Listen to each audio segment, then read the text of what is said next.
ਆਹ ਜੀ ਕਹਿੰਦੇ ਡਾਂਗੋ ਦੀ ਆਉਣ ਵਾਲੀ ਨਵੀਂ ਪਨੀਰੀ ਇਹਨਾਂ ਨੇ ਸਾਂਭਣਾ ਜੀ ਆਉਣ ਵਾਲਾ ਭਵਿੱਖ ਸਾਰਾ। ਤੇ ਆਹ ਜਿਹੜੇ ਮੌਜੂਦਾ ਪ੍ਰਧਾਨ ਨੇ ਲੜਦੇ ਹੀ ਰਹਿੰਦੇ ਜੀ 24 ਘੰਟੇ। ਤੇ ਹੁਣ ਆ ਕਹਿ ਕੇ ਪਹਿਲਾਂ ਕੋਈ ਭੱਜ ਲਿਆ ਤੇ ਹੁਣ ਇਹ ਆਪ ਭੱਜੂ, ਇਹ ਹਾਲ ਹੈ। ਤੇ ਆਹ ਨਾਰ ਤੇ ਅੰਬ ਚੈੱਕ ਕਰੋ ਜੀ ਇੱਧਰ। ਮੇਰੀ ਕਹਿੰਦੀ ਹਾਏ ਵੀ ਛੱਡ ਦੇ ਮੈਨੂੰ, ਹਾਏ ਛੱਡ ਦੇ, ਮੈਂ ਨਹੀਂ ਜਾਣਾ, ਮੈਂ ਨਹੀਂ ਜਾਣਾ। ਆਹ ਭਿੰਡੀ ਆ ਜੀ ਤੇ ਆਹ ਤੋਰੀ ਆ ਜੀ ਆ ਤੇ ਇੱਧਰ। ਤੇ ਇਹਦਾ ਨਾਂ ਤੁਸੀਂ ਆਪ ਦੱਸ ਦਿਓ।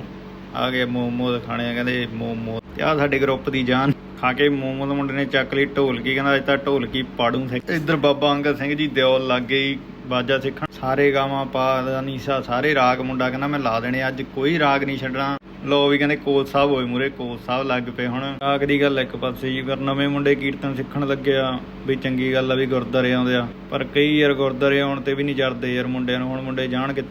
ਚੱਲ ਵੀ ਸਾਡਾ ਬੰਦਾ ਸਿੱਖਣ ਲੱਗਿਆ, ਚਲੋ ਵੀ ਚੱਲ। ਸਾਰੇ ਗਾ ਮਾ ਦਾ ਨੀ ਸਾ